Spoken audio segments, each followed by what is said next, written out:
Hello বন্ধুরা, আমি লিপি চলে এলাম একটা নতুন ব্লগ নিয়ে। আজ রবিবার, জুন মাসের 21 তারিখ। দেখো সকালটা কেমন মেঘলা মেঘলা। তো আমার এই নতুন ব্লগে তোমাদের সবাইকে স্বাগত জানাই। আমার ব্লগগুলোতে ছোট্ট ছোট্ট হয়, এই ব্লগটাও খুব ছোট্ট হবে। তো দেখতে থাকো, দেখতে শুরু করলেই শেষ হয়ে যাবে। তো উঠেছে একটু আগে আগে, মানে 8টার দিকে উঠেছে। আজকে রবিবার, অন্যদিন তো 5:30টার সময় উঠতে হয় মেয়ের মর্নিং স্কুলের জন্য। আজকে কিন্তু অনেকটা দেরি করে ঘুম থেকে উঠেছি। উঠে আগে দরজাগুলো খুলে দিলাম, নিচের দরজাগুলো এক্ষুনি দিদি চলে আসবে। এইবার আমি ব্রাশ করে নেব। ওর বাবা যাবে একটু পরে বাজার। ওর বাবা এখনো ওঠেনি, আমার মেয়ের বাবা বলছি। আর আমার বাবা মানে শ্বশুরমশাই তো আরও একটু দেরি করেই উঠবে, এত সকাল সকাল বাবা ওঠে না। আর আমার বড় মেয়ে তো ঘুম দিচ্ছে, ছোটো মেয়েটা উঠেছিল, ওকে আবার খাইয়ে আবার ঘুম পাড়িয়ে রেখে এলাম।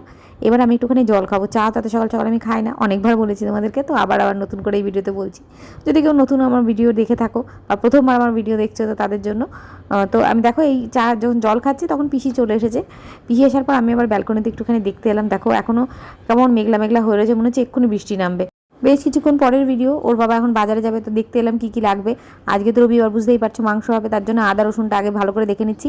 না, রসুন আর পেঁয়াজ আমার বাড়িতে লাগবে না, কারণ রসুন পেঁয়াজ আমি বাড়ি থেকে, মানে আমার বাপের বাড়ির ওই অঞ্চল থেকে আমি কিনে নিয়ে এসেছি। যেহেতু ওই দিকটাতে প্রচুর চাষ হয়, ওখানে অনেক কম দামে পেয়েছি, ওখান থেকে নিয়ে এসে রেখে দিয়েছি অনেকটা করে।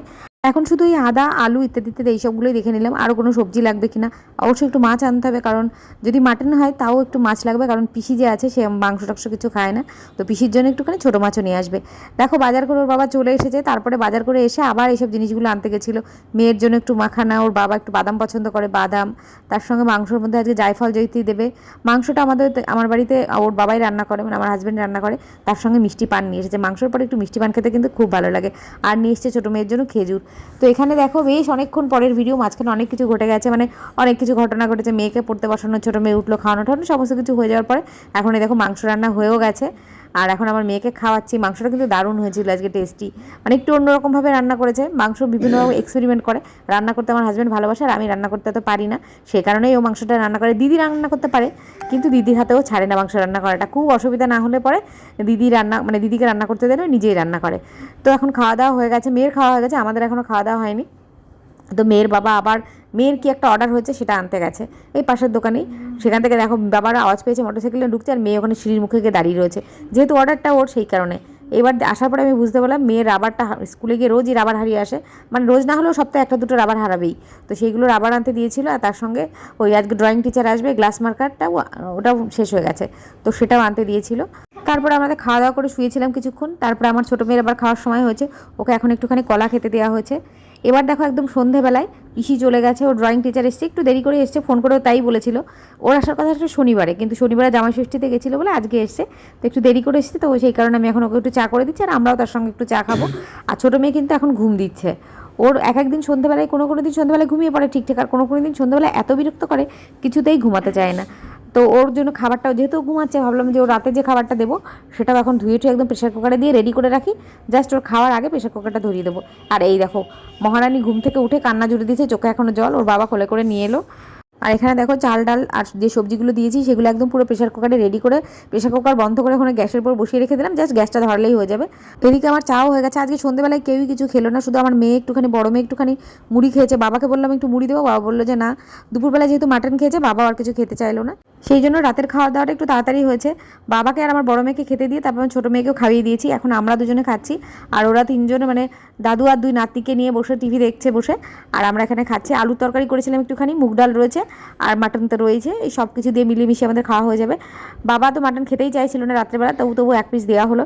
বাবার যা বয়স হয়েছে, বারবার না খাওয়া উচিত, কিন্তু বাবা খুব মানে পরিমিত খায়, মানে এক পিস থেকে দু পিসের বেশি মাটন খাবেই না বাবা। যদিও পছন্দ করে, চিকেন খেতে একেবারেই পছন্দ করে না, তবু মাটন হলো এক থেকে দু পিসের বেশি খায় না। তো দেখুন এখন আমরা খাওয়া দাওয়া করবো। আর এদিকে আমার ছোটো মেয়েটা কিন্তু ঘুমের জন্য আবার বায়না শুরু করে দিয়েছে। এই যে আমি এখন কান্না করছে ঘুমের জন্য, কিন্তু যেই নিয়ে গিয়ে ঘরে ঘুম পাড়াতে যাবো তখন কিন্তু সহজে ঘুমাতে যাবে না। এই যে বাচ্চাদের কী অবস্থা আমি বুঝি না। মা যতক্ষণ মানে খাবে ততক্ষণ ওদের কান্নাকাটি হইচই লাগিয়ে দিতেই হবে। তো এখনও মানে একটু বিরক্ত করছিল, তবু অনেক খেলনা দিয়ে টিভির ওই সামনেটায় বাবাকে দিয়ে বসিয়ে দিয়ে এসেছি। তো ওখানে বসে রয়েছে। আর আমরা কালকে আবার কি রান্নাবান্না হবে, এই যে রাতে খেতে বসে আবার কালকে সকালে কি রান্নাবান্না হবে এই নিয়েও বেশ আলোচনা চলে। এই দেখো আমাদের খাওয়া দাওয়া হয়ে গেছে। আমাদের দুজনের খাওয়া দাওয়া হয় পুরো ঝড়ের বেগে খাই, আমরা নাকে মুখে দিয়ে খেয়ে উঠি। আমি তো বিশেষ করে একদম পুরো তাড়াহুড়ো করে খাই। আমার হাজব্যান্ড এমনিতেও একটু তাড়াতাড়ি খায়, আর এখন তো মেয়েদের জন্য, মানে বিশেষ করে আমার ছোটো মেয়ের জন্য আরও তাড়াতাড়ি খাওয়া দাওয়া হয়ে গেছে। তো ওর বাবা গেছে, নিচে বিড়াল থাকে, কুকুর থাকে, মানে নিচেতেই ঘোরাঘুরি করে, ওদেরকে খাবার দিতে যায়। ওর বাবার দুপুরবেলাতেও দেবে, আবার রাত্রেবেলাতেও, যত রাতই হোক না কেন, বৃষ্টি টিষ্টি যাই হোক, ঠিক ওদেরকে খাবার দিয়ে আসবে। তো ওদেরকে খাবার দিতে গেছে। গেছে। আর আমি এদিকে টেবিল সমস্ত কিছু গুছিয়ে নিলাম, গুছিয়ে নিয়ে রান্নাঘরে যা খাবার টাবার যেগুলো ফ্রিজে তোলা তুলে দিয়ে এসে এখন বড় মেয়েটাকে একটু ওষুধ খাওয়াচ্ছি। বড় মেয়েটার কদিন ধরে একটু শরীর খারাপ যাচ্ছে, এই যা ধকল গেল বোনের অন্নপ্রাশন নিয়ে ওর একটু সর্দি গরমি লেগে গেছে, তো সেই জন্য ওষুধ দিচ্ছি, একটু খুসখুস করে কাশছেও। তো ওকে ওষুধ দেওয়ার পরে এখন ছোটো মেয়েটা এখন বসে আছে চুপচাপ দাদুর কাছে। ওর বাবা আসবে, মানে আমার মেয়ের বাবা আসবে, সে নিয়ে গিয়ে ঘরে ঘুম পাড়াতে যাবে। আর আমি এদিকে বড় মেয়েটাকে ফ্রেশ করিয়ে দিই, ও ব্রাশটা নিজেই করে নেয়, খাওয়ার পরেই ব্রাশটা করে নেয়। তারপরে জামা কাপড় চেঞ্জ করিয়ে দেবো, বাথরুম টাথরুম করিয়ে দিয়ে ওকেও ঘুম পাড়িয়ে দেবো। কারণ ঘুম পাড়িয়ে দেবো মানে ওকে শুয়ে দেবো বিছানায়, ঘুমাবে নিজেই। আর এখন সকালেই ঘুমিয়ে পড়ে, যেহেতু সকাল উঠতে হয়। আজকে অবশ্য ঘুমোতে কী করবে জানি না, আজকে একটু উঠেছে বেশ দেরি করে, 9টার কাছাকাছি ঘুম থেকে উঠেছে আজকে। কালকে আবার সকাল থেকে স্কুল আছে। তো যাই হোক, আমার বড় মেয়ে কিন্তু এখন ঘুমিয়ে পড়েছে। ঘুমায়নি হচ্ছে আমার ছোটো মেয়েটা, ওকে নিয়ে যেই শুয়েছি ওর সেই খেলাধুলার কি ধুম পড়ে গেল। তারপরে এখন ওকে নিয়ে আমি ঘুরে ঘুম পাড়াচ্ছি, ওর মানে বড় মেয়েটা ঘুমিয়ে পড়েছে।